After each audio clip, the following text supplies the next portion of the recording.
ఇవాళ వయసుతో సంబంధం లేకుండా ఇంట్లో వారందరికీ ఎప్పుడో ఒకప్పుడు ఏదో ఒక సందర్భంలో పిల్లలకు పెద్దవాళ్ళకి అందరికి కూడా గ్యాస్ ట్రబుల్ అనే మాట చాలా సర్వసాధారణంగా మనం ఇవాళ వింటున్నాం. ఈ గ్యాస్ అనేది ఎప్పుడంటే ఎప్పుడో పూర్వం రోజుల్లో బాగా వేడుకలు జరిగినప్పుడు పండుగలకు చేసేటువంటి పిండి వంటలు తిన్నప్పుడు అప్పుడు ఏదో మామూలు సాధారణమైనటువంటి అజీర్ణ పరిస్థితుల్లో గ్యాస్ కనిపించేది. కానీ ఇవాళ సమాజంలో జరుగుతున్నటువంటి ఈ కార్యక్రమాలు, మానసికమైనటువంటి ఒత్తిళ్ళు, వాతావరణ కాలుష్యం వల్ల కూడా, ఆహారంలో ఉన్నటువంటి కల్తీల వల్ల కూడా ఇవన్నీ కూడా ఇవాళ మనుషులకి చాలా తీవ్రమైన సమస్యగా పరిణమించింది ఈ యొక్క గ్యాస్ ట్రబుల్. ఈ గ్యాస్ ట్రబుల్ అని మనం సాధారణంగా మాట్లాడేసుకుంటున్నాం, కానీ ఇది ముఖ్యంగా మనం స్త్రీలలో గ్యాస్ ట్రబుల్ అనే అంశం ఎందుకు తీసుకోవాల్సి వచ్చిందంటే, ఇవాళ దాని గురించి అవగాహన కావలసినది ఇంట్లో ఉండేటువంటి గృహిణికి. ఏ ఆహార పదార్థాలను తీసుకుని ఆ ఆహార పదార్థాలను తయారు చేసుకునే విధానం ఏంటి, అలా ఉండాలి, అవి తయారు చేసుకున్నందువల్ల వచ్చేటువంటి అజీర్ణ పరిస్థితులు ఏంటి అని ముఖ్యంగా తెలియాల్సింది గృహిణికే. ఎందుకంటే ఇంట్లో ఉన్న వాళ్ళందరికీ వంట చేసి పెట్టేది గృహిణే కాబట్టి వారికి కావాల్సింది ఈ నాలెడ్జ్. అందుకనే ముఖ్యంగా ఈ స్త్రీలలో గ్యాస్ ట్రబుల్ అనేది మనం ఎందుకు చెప్తున్నామంటే, పరిమితమైనటువంటి అజీర్ణం గురించి, జీర్ణ వ్యవస్థ గురించి, ఆహారం ఏం తింటే పడుతుంది, ఏం తింటే పడదు అనేది ఇంట్లో ఉన్నటువంటి పెద్దవాళ్ళ ద్వారా పిల్లలకి, ముఖ్యంగా ఆడపిల్లలకి ఆ నాలెడ్జి వస్తూ ఉండేది. ఇవాళ పరిస్థితుల ప్రకారం ఏమవుతుందంటే, ఈ సామాజిక పరిస్థితులు, మన కుటుంబ పరిస్థితుల వల్ల ఆ పెద్దవాళ్ళు అనేవాళ్ళు వీళ్ళకి, అంటే చిన్న వయసులో పెళ్ళిళ్ళు అయిన వాళ్ళకి కూడా పిల్లలు పుట్టేసిన తర్వాత పెద్దవాళ్ళే చూసుకోవాల్సినటువంటి కార్యక్రమాలన్నీ కూడా ఇవాళ ఇంట్లో ఒకప్పుడు బామ్మలు, నాయనమ్మలు చేసే కార్యక్రమాన్ని వైద్యులు చేయాల్సి వస్తుంది. చేయాల్సి వచ్చినా కూడా ఆ వైద్యుడికి ఎంత టైం ఉంటుందా?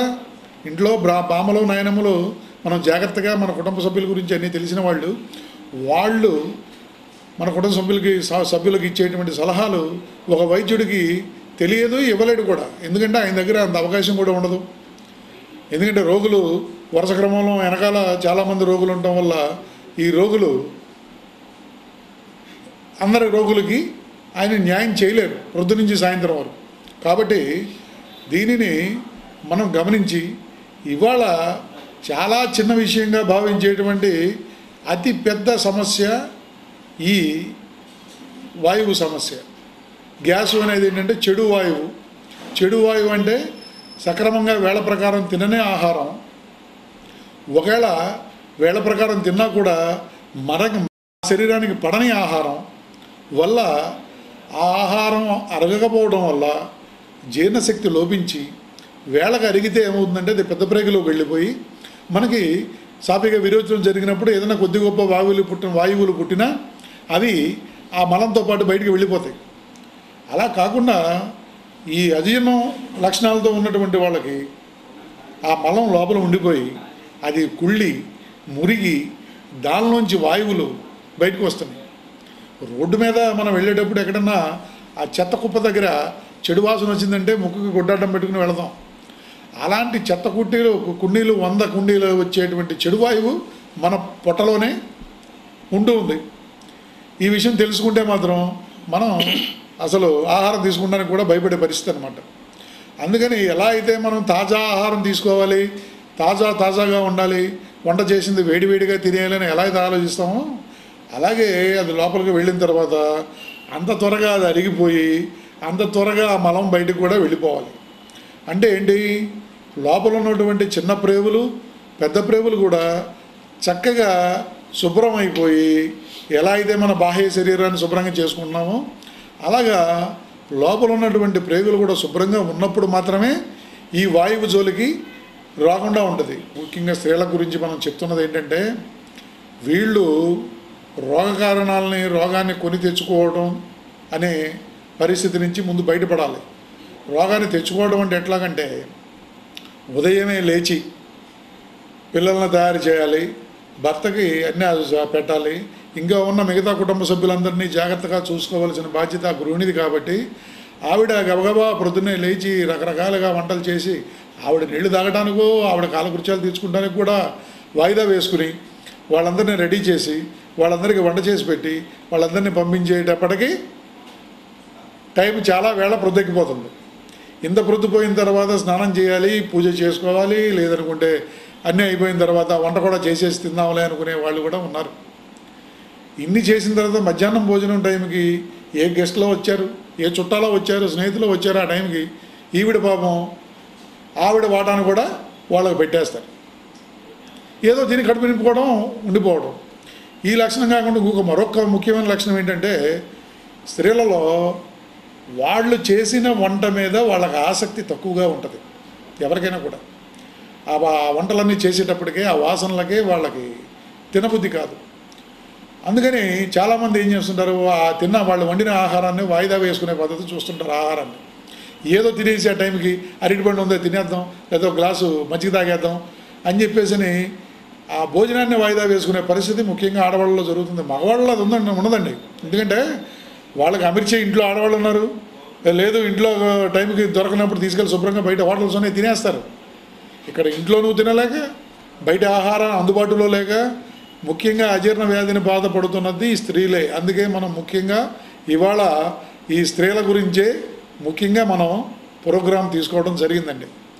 గృహిణి తను తీసుకోవలసిన ఆహారాన్ని జాగ్రత్తగా తీసుకుని తన ఆరోగ్యాన్ని జాగ్రత్తగా కాపాడుకున్నప్పుడే మిగతా కుటుంబ సభ్యుల గురించి ఆవిడ చేయగలదు. ఆవిడ ఇలాగ గ్యాసు, సాధారణమైన గ్యాసు కొన్నాళ్ళకి అది ముదిరి దీర్ఘవ్యాధిగా మారి హైపర్ ఎసిడిటీ కింద తయారైపోయి ఆ హైపర్ ఎసిడిటీ అదే ముదిరి ఇంకా అది మనం అనుకున్నట్టుగా ఇంకా పైపైకి ప్రేగుల దశ దాటిపోయి అది గుండెకి వెళ్ళే రక్తంలోకి కూడా ప్రవేశించే ప్రమాదం ఉండి అప్పుడు ఈ బీపీలు, హై బీపీలు, లో బీపీలు బారిన పడి ఎముకలు కూడా అరిగి ఇలాంటి సమస్యలన్నీ రాకుండా ఉండాలి అంటే వీళ్ళకి అందుబాటులో ఉన్నటువంటి హితమైనటువంటి ఆహారం ముందు ఇంట్లో ఉన్నటువంటి గృహిణి తీసుకున్నప్పుడు ఆ కుటుంబం మొత్తం బాగుంటుంది. ఎప్పుడైతే గృహిణి ఆరోగ్యం బాగుండి కుటుంబాలు బాగున్నాయో అన్ని కుటుంబాలు, సమాజమే బాగుంటుంది.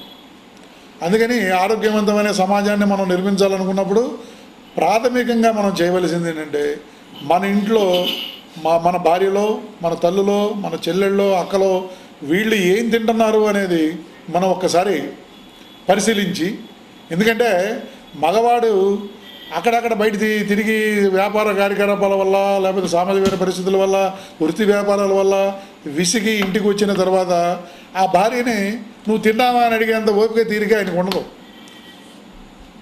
ఒక భర్త, ఒక మగవాడు ఏమనుకుంటాడంటే సహజంగా ఆవిడ వచ్చి రాగానే గబగబా ఆయన కాళ్ళు కడుక్కుని స్నానం చేసి వచ్చేటప్పటికి అన్నీ అమర్చి పెడుతుంది. అక్కడ శుభ్రంగా తింటాడు.